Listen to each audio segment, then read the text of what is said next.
Hey, everybody. I am so excited because I have a special guest today. Um, yes, it's true. I know people, I have friends, and I brought one along today.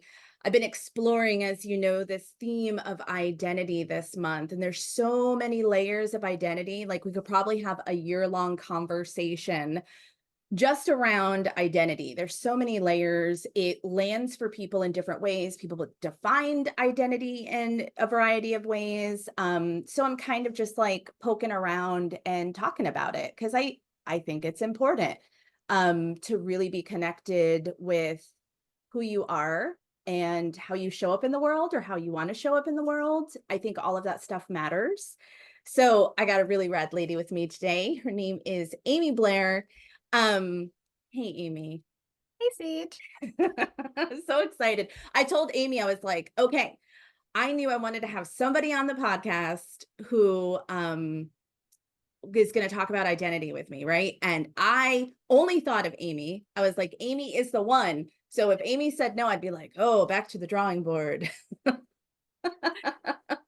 So I'm glad you didn't say no, Amy. Thanks for saying yes. Oh, I'm so glad you invited me, and it's always a pleasure and a joy to talk with you, Sage. So I'm super excited to be here on your podcast. Yay. So Amy is Amy is rad. And I know that I've said that before, but I really do. There's some people in the community that we are in. We're both in kind of this similar community, but then we have our own little. It's Mhm. interesting. How would you describe our community, Amy? Like, we kind of know a lot of the same people, but then there's like other pieces of the community. Help me out here. Conscious, spiritual, artsy women, Yeah, there's like these like women healers. subgroups. Yeah. And so we tend to know a lot of the same people. And Amy is someone who I've been in, on her online events, and I've invited her to my online events. And I really enjoy Amy. Sometimes I think Amy is like opposite of me in a way where opposites attract. Um, Yeah. Amy is, in my experience, this is how I would describe you, Amy, is you're really like gentle, and you just carry this beautiful like mama earth energy, super creative, and you hold this immense amount of power while being gentle. And I think I'm on this other end where I'm kind of loud, and I don't mean to be. It's just my way. And I feel like I tend to be a little like bold. And does that make sense? Do you see this Yes. thing that this Fire dance? and water. But it works. Like, I Really absolutely good. love co-creating with you because I mean, I just love what I have experienced doing like your creativity workshops and what's come through for me. And I think your wisdom is really potent. And so I'm grateful.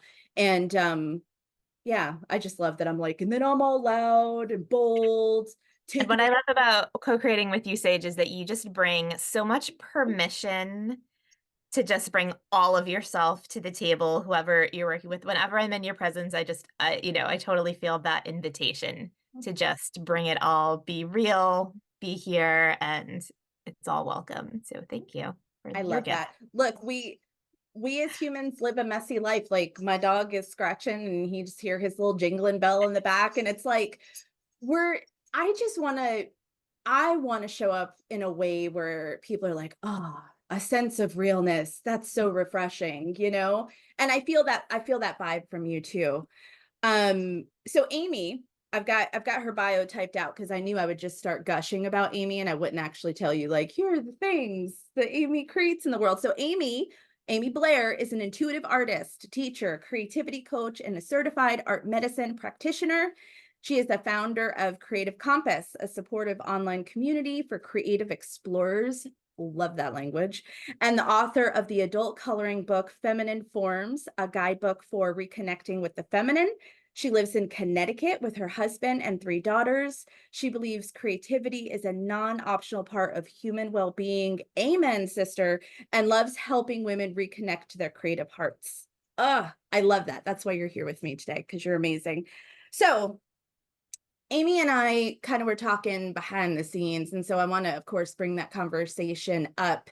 Um, so I wanted to give just a little quick backstory of kind of where I'm coming from. So a lot of my clients are mothers, not all of them, but a lot of them are mothers, and I hear this reoccurring theme come up of they feel like they can't always be themselves when they're with their families or maybe with other people in their lives. And so it's almost like they have to put up their artist self or their writer self in this box and then go, now they're the mom or they're the partner or they're the neighbor. And you know, I don't show up in that way, and it's not that I don't understand that that's a very real thing that a lot of women, especially creative women, experience. I'm kind of the lady that, like, how I show up on this podcast is how I show up at like the parent teacher meetings or the grocery store. I'm just me wherever I go. I don't say I can't be a creative person now, or I can't share certain things because somebody else might think I'm a weirdo. Um, Maybe it's because I grew up in a family of artists, and so I was always around creativity and artists and weirdos, and so I don't know. But I would love for you, Amy, to share your story because I really see where that could powerfully support the women who feel like, oh, I can't just show up as myself, the artist mother. Like, I have to show up as mother, right? Or no, now it's time to be artist. So I'm going Yeah. to stop talking because I want to hear from you. You're my special guest. I just wanted to give some backstory of like why we're here in this moment talking about this layer of identity. So tell us about you, Amy. Who are you? How do you identify? Tell me the things. Okay.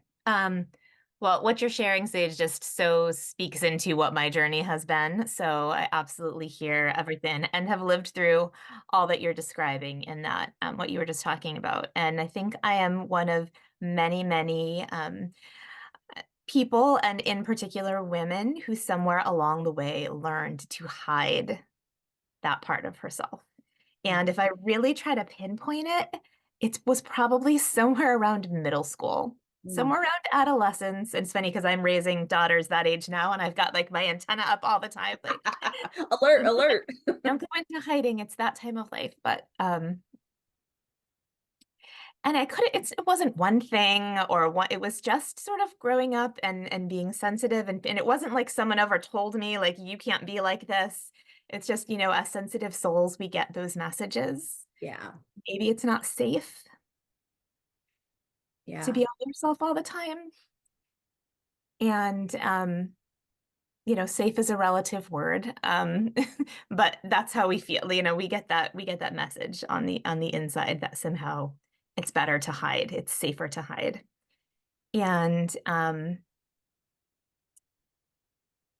so I share this a lot when I talk about my journey. I never took an art class in high school.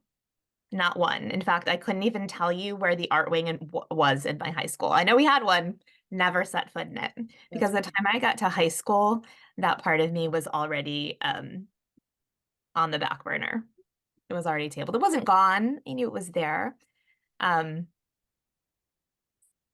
but yeah, there was definitely a part of the identity was that I was a good student. And in my high school, the message I received was good students don't take art classes.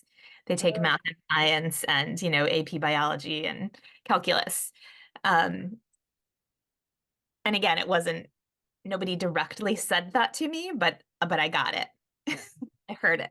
I heard it loud and clear. yeah. Um, So that was maybe the start of it. And then, so I didn't go to art school. I didn't become, an artist as a profession. I became a teacher, Mhm. which is very safe and, um, a very socially acceptable thing for a woman to become. And creative. It's a creative job also. And then I became a mother, and that was where sort of the artist Amy just sort of was swallowed whole and Right. and completely disappeared for a time. And again, being a mother is there's a lot of creativity involved in being a mother. Totally, yeah. And I'm not just talking about art projects. I'm talking just the creativity of, running a day and managing a Yeah. life. But so my entrance into motherhood was a little non-traditional, if you want me to get into that a little bit, because it is a big part of my identity journey. My oldest daughter, Julia, who's now not quite 15, she'll be 15 next month, Mm. um, came into the world with some extra needs. So I know if anyone, I think all mothers, all people really, and all mothers will identify this, but anyone out there who has a person in your life, whether it's your child, your partner, your parent, who has some high needs that require you as their caregiver, um, that was my entry point. That was my entry point into motherhood, and she's great. She's wonderful now, but um, there is this story in the world of raising a child with special needs and as well as medical needs. There is like this very prevalent story out there about like sort of the martyr mom, the hero mom, who entirely sacrifices all of her identity Yeah. to be the one who facilitates the success of this child. And um, to be totally honest, that story is celebrated. Like you receive so much positive feedback from the world if you decide to be the self-sacrificing mom who has given up everything that she is to be the one who sees to the life of this high needs child. And Right. so there's a lot of reinforcement for choosing that path. I've seen it so much, so much. And Sage, I was very close to Mm. choosing that path. It was right in front of me. It was the easier choice, if I'm honest. Yeah. Just to give up Amy and be Julia's mom. I'm so And glad you did it. and that would have been a full-time job. And it could have been. And so like I think the sort of moment for me, the like pivotal moment, if I, every now and then you have these memories that just for some reason are more vivid in your memory Yeah. and stay with you. And it wasn't like a major, it was a small thing, but when so I have three kids. The day I brought my youngest daughter to her first day of preschool, um, so I dropped her off and I came home, and for the first time in like 8 years, I did not have like another human Right. requiring me for this, 2.5 hours or whatever preschool is. And I remember coming home and I looked at my to-do list for the day. And it was just like this horrible list of, it was like chores and errands. And I Mhm. remember just having this moment where I was like, this can't be my life, right? Like the I feel rest of like, my life is oh, not chores and errands, right? Like there has to be something else. And that was sort of, I think, where the seed where the yeah. seed was planted that yeah, it was time to find Amy again. I'm like, we just have a moment where just cry for a minute? I just it's so real. And I always appreciate you being vulnerable and transparent about your journey. But I think there's so many creative women out in the world like suffering. I'm going to use the word suffering because they're not fully showing up in the way that they wish because they're choosing the paths that maybe they think they have to, and I really do think everybody is doing their best. Like I really do believe that. I think we're making the best choices that we can based on like the support we have in our lives. If you're feeling very unsupported or not seen, it's kind of hard to take a stand for yourself, like there's so many different factors in that. Yeah. And it's an emotional thing. Like talking about this is mega emotional. So, okay, let's get back to it. Yeah, yeah. And I'd like note, like I just want to, like I'm not speaking this with any judgment, because when my daughter was born, she was medically fragile, and keeping her alive, in total honesty, was a full-time job. Yeah. I am not in that position anymore, but there are other mothers out there and fathers and caregivers who keeping their child alive every day is their full-time job. So I'm not speaking this with any judgment, but this was my journey. I reached a point where my daughter was thriving and I didn't need to be the Yeah. full-time caregiver anymore. Yeah. Thank you for saying that. I think this conversation is absolutely neutral. You're Yeah. sharing your experience. I'm sharing my experience. There's no judgment on you, dear listener, in what you're choosing or your experience. This is just two women sharing their journeys, and hopefully there's a golden nugget in there for you. Yeah. So when I'd sort of reached that point, and when you are a mom of young children, like hearing the voice in your own head is really challenging. Like that It's was my loud. experience. It's loud, it's crazy, it's busy. There's so many things. Like I remember saying once to a friend, like, I do so much, but I don't accomplish anything. Like that's, that season of life, it's You're kind of just survival moving. mode, right? It's a lot of motion. And I remember when all of my kids were finally in school, like really hearing that voice inside my own head for the first time in years, literally years. And and I know in my community, and I'm sure in your community as well, we talk a lot about the inner critic voice, Yeah. which is not the same as our inner wisdom voice. Right. And um when I was in those early days of motherhood, my inner critic voice was so loud.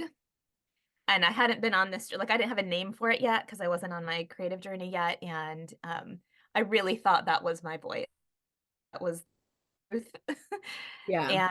And um, I actually have come to realize that sleep deprivation was a big part of why that inner critic was so loud. I didn't have anyone to connect those dots for me then, but I share that wisdom with new moms whenever I can because it was such a revelation for me. You're sleep deprived for like your whole, I mean, I had 3 kids in a row, so I was sleep deprived for like, I don't know, 5 years. A decade. Like a whole decade, yeah. And yeah, it is that inner critic voice gets much louder when our resources are low. And when we're like hardcore momming, our resources are low a lot. And so yeah, so once my kids were all in school and I had just like a little bit of silence in my life re-entered my life, that was sort of the beginning of the journey of, hearing my own inner thoughts again. And art came through right away. It was it was like once like some space opened up, art came right in to fill that space, which I'd been disconnected from like my artist self for a really long time at that point. So it was interesting. Yeah, it's That, wild. It you was know, it almost feels like you gave it some space. It's like, I'm here. I'm yeah, here. like he had always been there, just there was no room. I wasn't Yeah. making any room. Yeah. Yeah. And what a gift preschool is. Like, every now and then I meet like a homeschooling mom and I'm like, girl, man, Yeah. wow. Yeah. So, No, that's real. and I tell this story a lot when I first was like hearing that call, like, you're an artist, Amy, you're an artist, like you just forgot. Um, and my kids were still really young. I started checking out drawing books from the children's department Yes. of the public because I didn't have time to the adult side. I had my 3 kids. My daughter, my oldest, who has special needs, she was kind of a flight risk in the early days. I couldn't leave her. So I wasn't getting over to the adult side of our public library. So I would check out. Do you remember those how-to draw books from when you were a Oh kid? yeah. How to Yeah. draw race cars, how to draw dragons, Yes. how to draw Disney princesses. Yeah.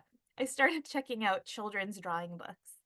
And that was how I started making art again. And the beautiful thing, I love children's books. I'm a huge fan of children's books. And, when people write for children, I know you have a lot of writers in your community, Sage. People who write children's books are so brilliant at just getting right to the heart, like the simple, making it simple and Yeah. direct. And like, it's Mm. like, here, you have 10 words, tell Yeah. us everything. And Right. that was at that point in my life, that was what I had the capacity for. So I started checking out these children's books that just like, give it to me. I don't have time for a whole thing. We had to draw a race car. And and yeah, and that was sort of what opened the floodgates back up into my art life. Wow. I love that. And I want to say before I forget to say this, if you're listening and you're like, "Well, I'm not a parent, I don't relate to this." I invite you to get curious about, is there anything or anyone in your life that whether you have to prioritize or you feel the need to prioritize before you choosing you choosing your creativity. I don't think you have to be a mom to relate to this. I know many women who aren't mothers, who don't identify as mothers, but they are caregivers, or they might be the financial breadwinner in their family, and so they focus on work really hard. Like, I was kind of both. Like, I was a single parent and I was the financial breadwinner, so I didn't have an option. I had to work, I had to build my business because I had to take care of my children. And so what ends up happening, though, it's a similar journey to like what you're talking about, Amy, because I still did lose myself because I'm immersed in, this is what I have to do. And I mean, it's survival mode. You're Right. in survival mode and you're just like, so I definitely don't want to dismiss anyone who is out there listening who's like, I'm just trying to take a shower every day. Like, forget about painting. I'm just trying to like get food in my mouth. Like, I hear you. Like, that is a real thing. And I am just now realizing, and I've spoken about this on a recent podcast episode, that I didn't realize that I have been in survival mode almost my entire life. And now that I don't need to be in survival mode, it's like my body and my brain still think I'm in survival mode and Mhm. I'm not. And so I'm in this like stage of my life where I'm trying to tell my body and my brain, like, we're safe. It's okay. It's okay to do these things. So there's, again, this topic has so many layers and it looks so many different ways. And so our story is our story and your story is your story, right? But I really do believe there is a common thread that Mm. we all carry.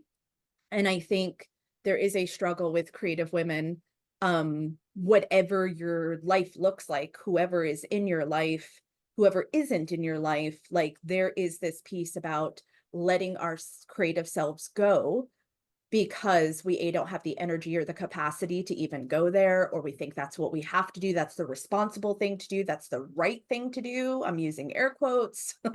Yeah. So Yeah. it's I'm really interested in, I love that you're talking about this shift, like, okay, I finally got some spaciousness. I finally had this ability to hear my own inner wisdom, because you were very correct. Our inner critic and our wise one, two different voices. Um, and so, like, how did it impact your life, your family, when you began to step into your artist self? Mm. Yeah. Oh, I feel like you just said so many good things in my mind. So many things I want to touch on. Do it. Touch on the thing. Yeah. So uh, I'm trying to decide like what at what point on the journey No, to you're speak good. first. There's so many. So I was lucky, and as I, started drawing, started making more art, and I eventually started exploring, like I came to a point where I was like, I need a teacher. Mm. I can do so much on my own. And so I started looking for, classes and mentors and other things to do. And that was the point where it couldn't just be like my own little thing I did in the corner and hid, like, because once I wanted to invest some money in it. So I was not a money earner at this stage of my life, which is a whole nother identity conversation. Like, there's another layer. I was a full-time at home with my kids for about 8 years, and so, that required a conversation with my husband because I wanted to invest some money in art. So that was really where, and not that, I mean, he knew I was drawing or whatever, but, um, He saw those race cars. he saw the race cars and the Disney princesses, and yeah, but that was sort of the point where like it had to involve the family because it was going to involve money and it was going to involve my time. So, and I know a lot of probably moms can identify this. At first, it was like, okay, so I'm just gonna figure out how I can continue doing absolutely everything that I'm doing right now and add this other thing. Like that math Yeah. doesn't work. Right. I'm just gonna keep doing absolutely everything I've been doing at home with my kids exactly the same. I'm not gonna change anything that impacts anybody. And I'm gonna add this other thing that I wanna do in my life, and I guess I won't sleep. It's like Fine. the the math, but that was where my mind started, like, "Oh, yeah, nothing has to change. I can just keep doing everything will just stay the same, and I'll add this other artist self to my world," and, doesn't work. If anyone needs that newsflash. Spoiler alert. Spoiler alert. We don't have, like yeah, we can't get, like, a second day in our day, and Stretch time.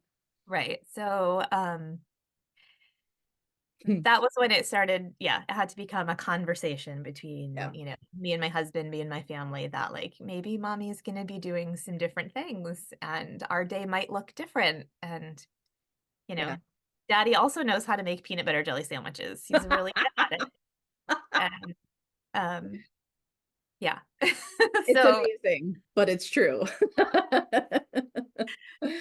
So there's also, so that was sort of, I guess how, the Yeah. shift started and I was a recovering art hider. I was an art hider for a long time. I just thought like my art was something I did for me, which was fine. And your art can be something you just do for you. Totally, yeah.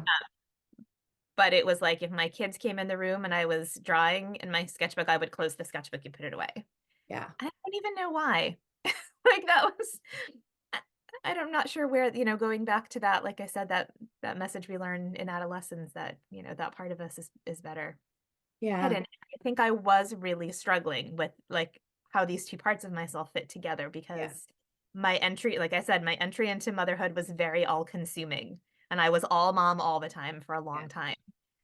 That's not everybody's experience, but it was mine. And so I wasn't quite sure how to fit the other pieces back in. Mhm. But I was increasingly sure that I had to. Yeah. That other road wasn't leading anywhere good in the long term. Yeah. Because kids do grow up and and then, there is a life afterwards. So Yeah, and I personally think, like, I'm a healthier and happier human when I'm being creative, and what I know is that when I don't make art, whatever that looks like, that could be making a tiny little artist trading card, that could be putting paint on canvas, that could, writing, journaling, reading.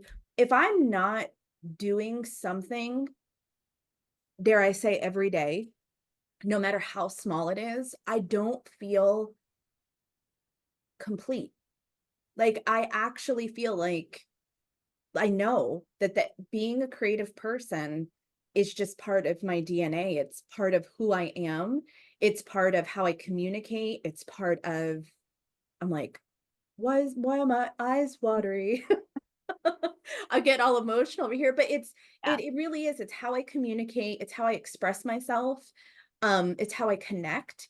And so if you take that away from me, then how do I feel whole? How do I feel like I could go through life feeling safe or experiencing joy? I mean, everybody's got their thing. And I think anybody who identifies as a creative, hopefully, I think I'm making sense. And, I think uh there's guilt that comes up, like when you're spending money on yourself or when you're taking time for yourself that you could be giving your children or whoever else or whatever else.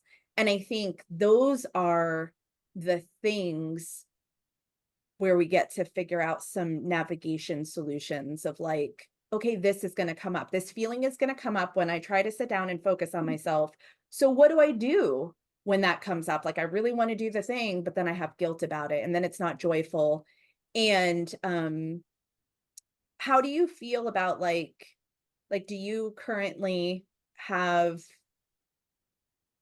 what we may call a consistent practice, a creative practice? And sometimes people get all worked up about the word consistency. And I hear you. I do use it a lot, but I just had a conversation with my community yesterday. I think some folks, not all folks, I think some folks confuse consistency with repetition.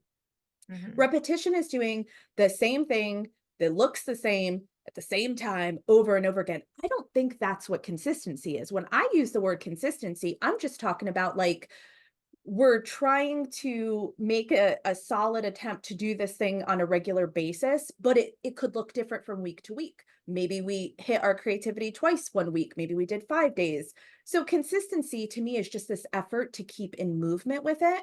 So I just want to say that, 'cause sometimes when I use consistency, it's like you Yeah, use the C word. I like to talk about, gentle structure versus, like, dogmatic, rigid, type of structure, and if you've been raised in an environment that had a lot of dogmatic, rigid structure, then that's, I think, your framework when someone says something like consistency Yeah. or, um, some of the other words that, like discipline, that's another word that can be really triggering. Um, I yeah. feel like I use the most triggering words. I use structure and No, I use consistency. structure, yeah, I like And, structure. but I think in my brain, I'm thinking oh, we get to define what that looks like. Like, Absolutely. I'm not using the word and going, well, it looks like this or it has to look like this. And so I think so then I have to feel like, hi, my name is Sage and I over explain things. And I'm like, now I've got to explain, well, this is what I mean when I say consistency. I Right, so structure doesn't have to be iron bars. no, I like to talk about, I like to use the visual of a hammock, right? A hammock is a structure, it will support you, yes. It but stretches. it stretches, it sways, it Yeah. swings, it bends to meet the needs of the person in it at the time, so Yeah. hammock structure, not Yep, iron I cage love structure. it. No, and I think structure is very fluid. I think Right. sometimes structure is like this, and then it's like a jellyfish. It's just like changing form. And so, if you hear these words that I speak, know that I think we all get to define what they mean for us. And I don't follow what other hot news alert, I don't follow what a lot of other people do. I kind of create my own thing. So when I say consistency, I am meaning, do you have this practice where you're like showing up, like it's a priority for you? What does that Yeah. look like in your life? Yeah, I absolutely do, and I'm just like you, Sage, I know now, I didn't know this 10 years ago, but I know now that it's like water, air, vegetables, right, and art making, and when I have that line in my bio that says, "I believe creativity is a non-optional part of human wellness," I mean that, and Yes. I mean it for everybody, and that doesn't mean a paintbrush for everybody, Hmm. but I really believe that every human being needs, a creative Yeah. practice of some kind, or I actually think we are not well, and I met Right. so many women who have invested so much time and money and energy in their physical health, their mental health, their spiritual journey, and there's, like, this piece that's missing, and they Yeah. can't put their finger in it, and I'm like, "You can get a paintbrush, girl," like, you need Right. it's creative Mm. health, and I think that's real. Yeah, I agree. And I was just thinking, when people join my Facebook community, there's a a couple questions they answer, and there's one question I ask that how like which one of these do you identify as like total beginner, new to creativity, longtime veteran, like I've always been creative my whole life, and then the third answer is returning to my creativity after a time. Oh, And that is by far and away, that is the answer that yeah. people use. I mean, That's the one. maybe that's just who I'm attracting into my but I also think there's something, like you were saying, like, sort of almost universal about it, like, we go through this time unless not every I know there are people who are just, like, born artists, Yeah. and there's no way they will be other those people are Yeah. very lucky, but the women I see coming into my community almost always check that box, like, "Yeah, I was creative, and then life Yeah. and now I'm figuring it out again," and that was my own journey, so obviously I resonate, with that, Yeah. so For yeah. sure. there is something in the water, in our culture Yeah. that sends us very loud and clear messages that that's not the path we want to choose for all kinds of reasons. Yeah. Right. Uh, There's and there's so many stories around creativity. There's the story of the starving artist, mhm. which I'm like, can we Great one. please stop saying that? Like, Right. I mean, it's to me, we can make art because it just pleases us. Like you said, we don't have to share our art. Like it could be solely for us. And there's no shame in creating artistic businesses to earn your like prosperity through. Like there's absolutely no shame. I mean, I feel like that's one of my missions on this planet. It's like to rewrite this, there needs to be shame when it involves creativity and money. And like Mhm. we shouldn't earn money through those avenues. And it's like, but why? Like I And to that don't. stage, like totally what you're saying, absolutely. And here's the weird part. There is another competing story in our culture that art is not of value if it's not going to make you money. That like uh your little art habit wasn't worth anything. It's not of value if you're not going to, yeah, you're going to have an Etsy store. No, I just like to make stuff. Like, like so yeah. both we get the both stories at the same time. Your art is worthless if you're not going to sell it, and how dare you want to sell your art? Yeah. So it's basically what I hear you saying. This is a no-win situation. Right, it is, yeah. It's like I always laugh. I say, my inner critic tells me you're too much, and my inner critic Yeah, tells me you're not enough. that's exactly it. That's So I'm exactly it. like, cool. I'm damned if I do, I'm damned if I don't. So let's just do the things we want to do. But it's true. There's like the whole story around value in art. Mhm. And it just gets me all riled up clearly because it's like when we're children, and now I feel like specifically grade schoolish age, it's like you can be whatever you want when you grow up. You want to be an artist? That's fantastic. You draw the best dinosaurs. But then you like reach a certain age where it's like, well, you can't make a living off of that. You can't do this, you can't do that. And it's like no wonder that those middle school, high school years tend to be the most common times where it gets really disruptive. And, I grew up with my mom is an amazing artist, and she does art that's like opposite of me. And so people would be like, well, can you paint like her? Can you draw like her? And I'm like, well, no, that's not even my style. Like my artwork is much like my personality. It's like bold colors and thick lines. And my mom was more of like a portrait artist. And so Yeah. she did fine line detail, amazing. And so I stopped doing art for a hot minute because I didn't feel good enough. Like, oh, that's good art. Using air quotes, like that's good art. That's not as good art. And so I think there's just so many ways where our creativity can just be killed. It's just like, and it's really up to us to revive it. And I think I'm 45 years old, and which I think I saw you're turning 45. Turning 45 40 next week. 45. Uh and I feel like I am just now at a place where I can confidently claim my style. I can confidently claim these are what my paintings look like. This is what my writing sounds like. Like, and I'm not saying I've got it down. Right. It's still a process of being confident, but I feel like I'm just now stepping into this ownership, this claiming of, yeah, this is who I am. And my art might not be for everybody, and that's okay. That's the beautiful part of our world, is that's why there's so many different genres of movies and music, because we all like different things. So I think when we talk about society and how that impacts creativity and how we look at it, I think about the art programs are the first ones to go when school funding's cut. Like we lose band, we lose choir, we lose art. And I'm not saying I want anything else to replace it. I don't want to lose science, I don't want to lose math, but it's just like it never fails.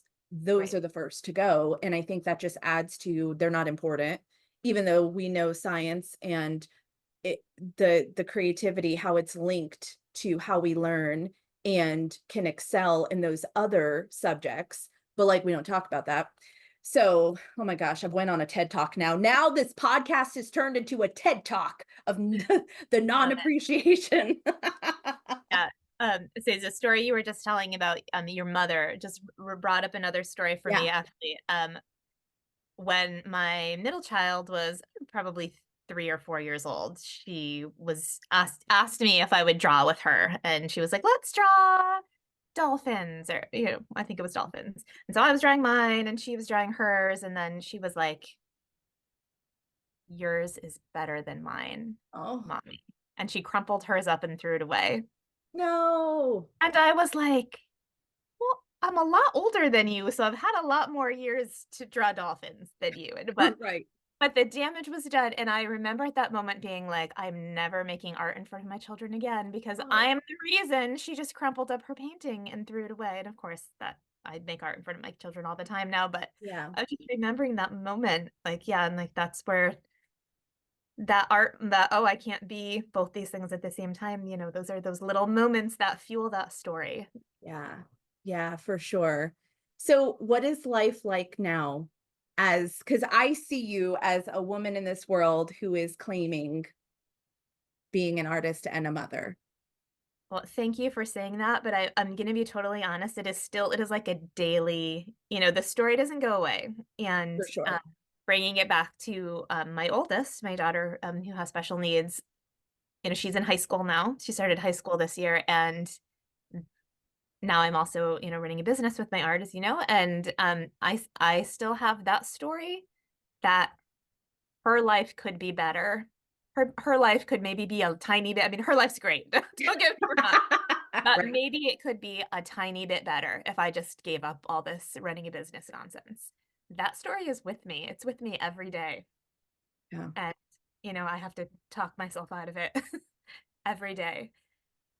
And it's probably always will be with me. So And there oh, are seeds of truth to it. Like there are some opportunities for her out there that we don't do because I can't give up my whole life to manage them. yeah. And so it's like there's just enough truth in it, and then we amplify it in our brain. And um, Yeah. yeah, but that's very real.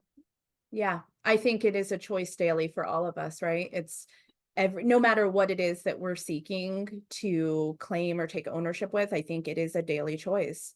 And I think being compassionate with ourselves and giving ourselves grace because some days are easier than others. Some days it is like, never mind, I don't want to do this. And then other days it's like, yeah, I want to do this. So, so if there's a woman out there listening and she is like, man, I really would like to prioritize finishing a painting or writing a book or whatever it is her creative dream is, but she feels like she shouldn't spend the money or she shouldn't spend the time. She's taking away from someone else or something else. What would you say to her, Amy? Um, well, just starting on like, excuse me, starting on like just the practical side, like a like I finally gave up the nonsense of like, I can only make art. We have all these like obstacles we impose on ourselves, and it's all just part of like the self-sabotage and the keeping ourselves out. But I had this like nonsense story like I can only really paint when the house is completely empty and quiet. You want to know how often that happens? Never. Spoiler I love alert, that it you're never saying happens. Never once in 15 years, right? Right. I can really only paint when everything is perfect. When that. I have, I'm in the mood and the house is quiet and the kids are all taken care of and the dishes all are washed and the laundry is all done and the house is perfectly clean and my husband's got something else to do. That's when I get to paint. So that doesn't get you very far. And a little by little, I just had to dismantle that story. And what totally blew it out of the water was COVID.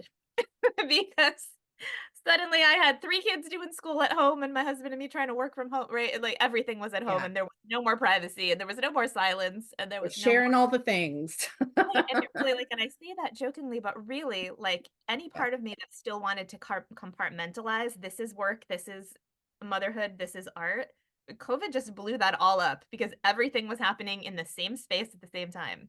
Yeah, And that's real. it was actually, if we want to find the silver linings of that time, like it was helpful in that because, there was nothing left except unless I wanted to, again, totally shut down and get rid of that part of myself. And I'm going to be honest, the thought crossed my mind. I was part of an artist, an online community of the time. And I remember saying, thank God I had a mentor in a community. And I remember saying to my mentor, I think I need to step out. Mhm. And she offered me the question, which I'm so grateful for. And I offer this question to my clients all the time. She offered me the shift of what can your art life look like now? Because Right. our culture is very all or nothing, right? Mhm. I can't spend hours painting right now. Okay, Right. but what can you do now? It's not going to look the same. It's not Right. going to look like your art life before you had kids. It's not going to look like your art life before COVID, but what can it look like now? And so I started from there. That's awesome. But, Yeah. and so, yeah, so the first thing I would say is if you're holding on to a story that everything has to be just right first, and then you get to make art, it's time to start letting go of that, Yeah.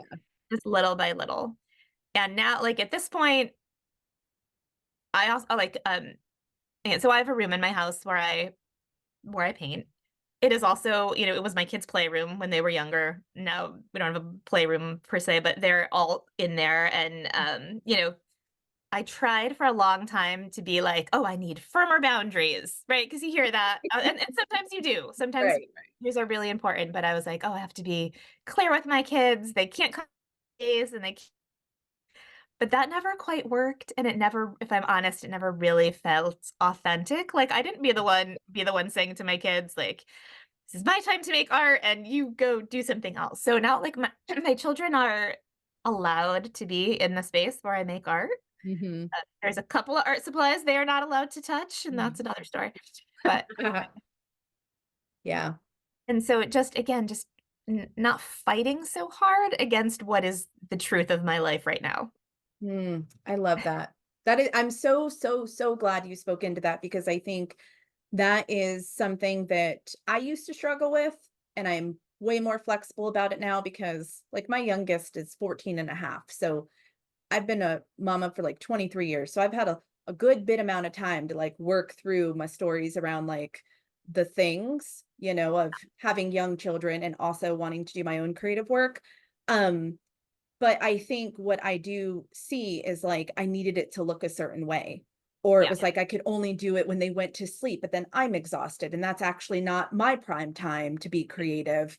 And so it is really going, I tell this story to my writers, like I thought me as a writer, I'm a vintage typewriter collector. I'm obsessed with coffee. I would always be like, "Oh, I'm gonna write my book in a coffee shop, and I'm gonna be click clacking." And it's like, let's talk about shiny object sage, though. So, like, I'm in a coffee shop, and I got my laptop and my coffee, and then I hear the door open and the bell rings, and so then I look, and then I can smell the coffee, and I hear the steam coming out of the machines. I write nothing at coffee shops. I am not a coffee shop writer, and I had this idea that was this creative, dreamy, romanticized environment I needed to thrive in. And actually, when I write books, when I write anything deep, I am right here in my office, and I know that I need a comfortable place to sit. I need my like a space. It doesn't have to be my office, but just a space where there's not a lot of foot traffic of others, and not so much my kids, it's just like strangers. And I need good lighting. So that's not really romantic. That's not dreamy. That's not what you see in movies, but like that's the reality of what I look like as a working writer. And so I think we really get to look at, we might have this idea of how we think it should look, but then really, like you said, where are you now? What does it look like now? And life is life, and like sometimes we get sick. Sometimes people lose jobs or folks pass away. Like that is real life. These are big, hard things that so many people deal with on a daily basis. Our world is experiencing so much always. And as right now, we're experiencing a lot. And how do we stay in a flow as everything around us is changing? That's always my goal. It's not to wait for the right time. It's not to wait when things look the way I think, because I don't think that time ever comes. But No. instead, it's like, how do I navigate this? And like you said, it's going to look, your practice might look different this week than it will next week. But the point is to like really claim it as much as you can in that moment, I think. And during that COVID time, when I was offered that question by my mentor, what can it look like now? Um, I started drawing again, which drawing was kind of like my first art love, but it's Mm. it's it's a little more flexible. Painting, you need like you need a little more commitment of like time and space and For sure. paint out and then your kids need you and the paint's dry. You know. So I did stop painting for a while for that time and I started drawing because I could pick it up and put it down and it's much less material intense and that actually was what led to the coloring book that I created and so was the drawings that I was doing during that COVID time. Yeah. You just never know. Like when you're open to, yeah, that flexibility, you just never know where it's going to lead you. And did I Yeah. think I was creating a book that I was going to publish and sell? No, I didn't. I just thought I was going to keep my sanity while doing school at home with three kids. Yeah. Yeah. I love it. I mean, I absolutely I think that this isn't ever going to be something that I think is handed to us. Like, here is the path, Right. and it's ready for you just to spend the day painting or writing. And I think if we don't say, hey, this is going to cost me my well-being, like this is going to cost me my joy, my happiness, my health, um, yeah, it's up to us. I really believe that. And I think it's up to us to create movement. And I always tell my people, like, just find just a little spot you could wiggle in. Just don't think of like, even if you don't have an hour, like what could you do in 5 minutes? What could you do in 10 minutes? Like a lot of my reading times are in 5, 10, 15-minute increments. And so it's like I think we poo-poo small amounts of time and Right. we We're think, very all or nothing in our culture. Very, if exactly. you can't do it perfectly every day, then why bother? Well, that's ridiculous. Exactly. And so I think it's like, what do you need? Not what somebody else is doing, not what their practice looks like what works for you, and just starting somewhere, just starting somewhere, whatever that looks like, starting a bullet journal, like just grabbing anything to doodle with, or, like start somewhere. That's what I say, Amy. Start And I think somewhere. you really have to feel the benefits, like how much joy and peace and groundedness and well-being it brings you Yeah. and stay connected into that. Yeah, I think that's super good. Like, how do I feel without it? How do I feel with it? And like, I think that does help us choose, even if it's uncomfortable to choose, which a lot of times it is uncomfortable to choose ourselves. But I think about, how is my future self going to feel? Like, what could present day Sage do that future Sage is going to be like, hey, good looking out for us. Yeah, and the other thing, I know you and I have talked about this a lot, is support, is finding a Yeah. mentor, a community, a support. It's invaluable. And that's another one of those things we think we're not quite sure we deserve, Yeah. um, or that we're allowed to Yeah. have those things. Yeah. I think nourishing our creative selves allows us to be our creative selves. And when I'm in sacred space, whatever that looks like, with, I think anytime, I feel like I'm in sacred space with you right now, Amy, like anytime I'm with people who I relate to, who inspire me, who I have a great connection with, I consider that sacred space, and that fills my bucket. That nourishes me, that inspires me to want to be my best self and to create whatever that looks like. And yeah, so I agree times 10, like find your people. And they're And out there. I'm a firm believer, when you shine your weirdo light, the other weirdos will find you. and I'm a yeah, believer. um, I forgot what I was just gonna say. Sorry. No, you're fine.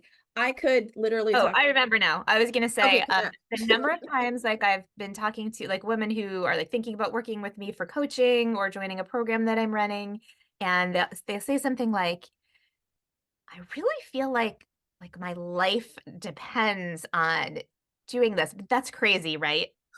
Like the No. number of times I hear that, like I don't like I really feel like this is important, but that's just like maybe nuts, right? And I really feel like my life's work on this planet is convincing women who want to be creative that they aren't crazy Right. because they want to be creative.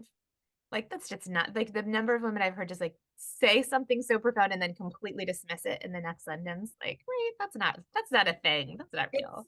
it's like Just their inner knowing is screaming, like, this is it. This is the thing we get to do. And they're just like, that's a weird noise. What is that? Like, not trusting that's my inner knowing. That is my wise one coming out going, this is what we've been waiting for. yeah, for sure. Think that's super real.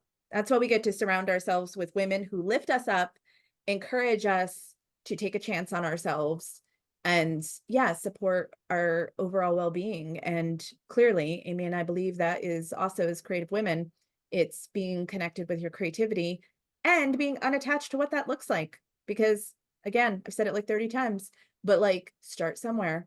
There's nothing too small you can do to create movement in your life.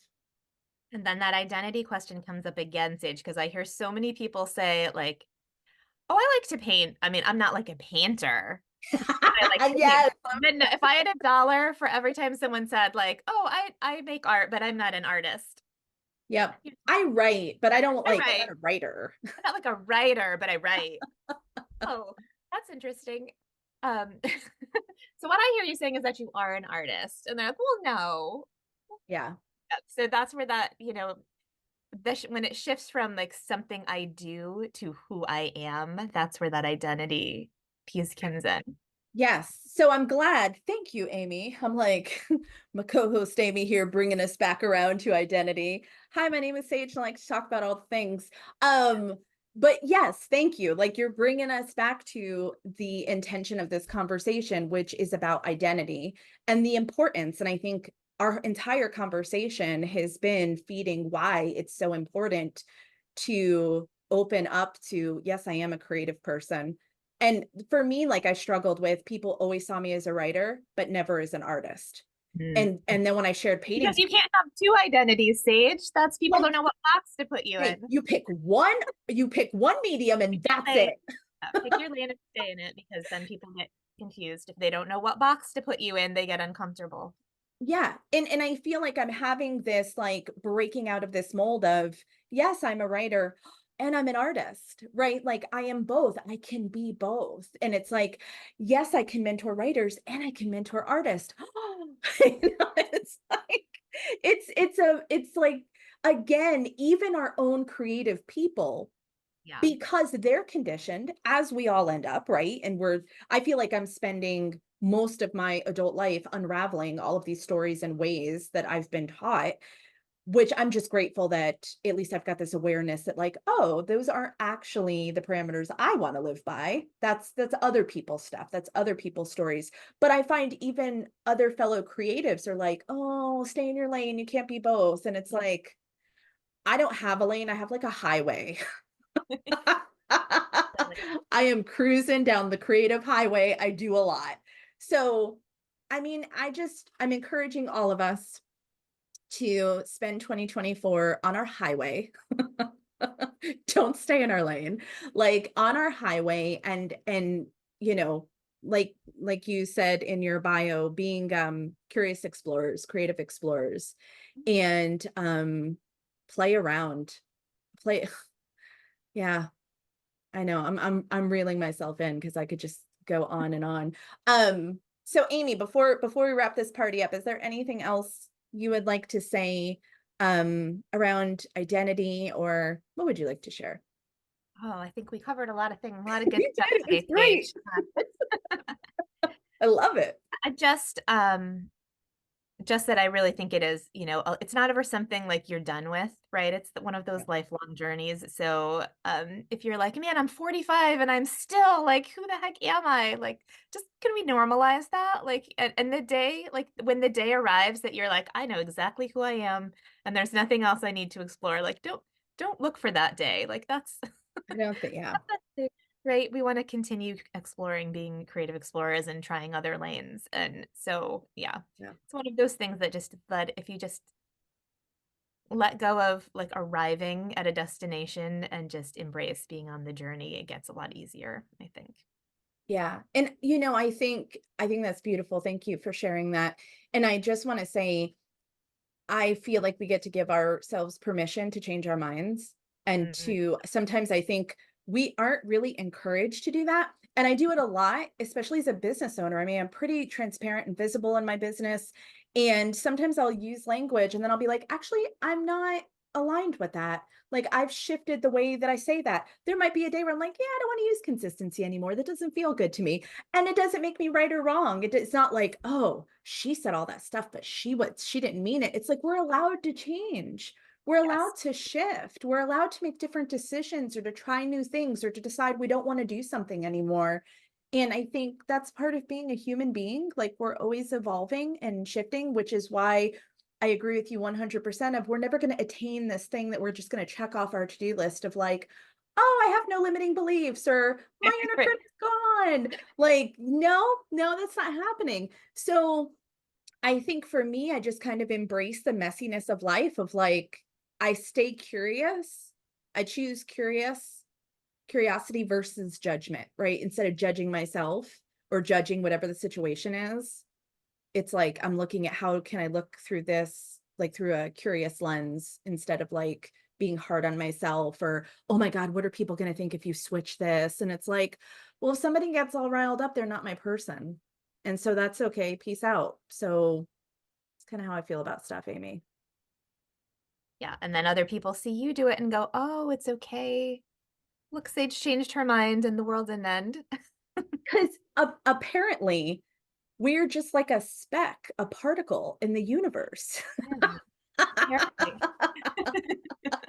There's like this whole universe. Oh, it's so funny. I love myself a good meme. And sometimes I'll see the meme and it's got like, the solar system and then it's like you are here and you're this Yep. tiny little thing and you're like, "Oh, that's real." And I was so mad that Amazon order was late. Cuz we're humans too. All right.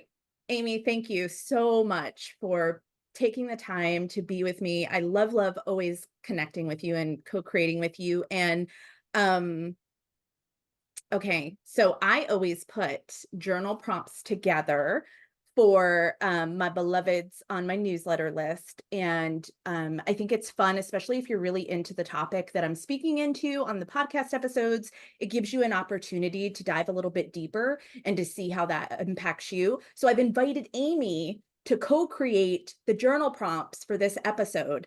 So if you're on Amy's mailing list or you're on my mailing list, you can get access to that. So all of the information to access the things, to connect with Amy, is going to be in the podcast episode description. So check that out. And that's it. I'm going to stop talking and we'll be here another hour. Thank you again, Amy. I'm so grateful to spend time with you. I'm so glad you invited me, Sage. It's always so much fun to be with you. And this is a really great conversation. I think it's going to support a lot of your listeners. Yeah, I love that. All right. Until next time, my friends.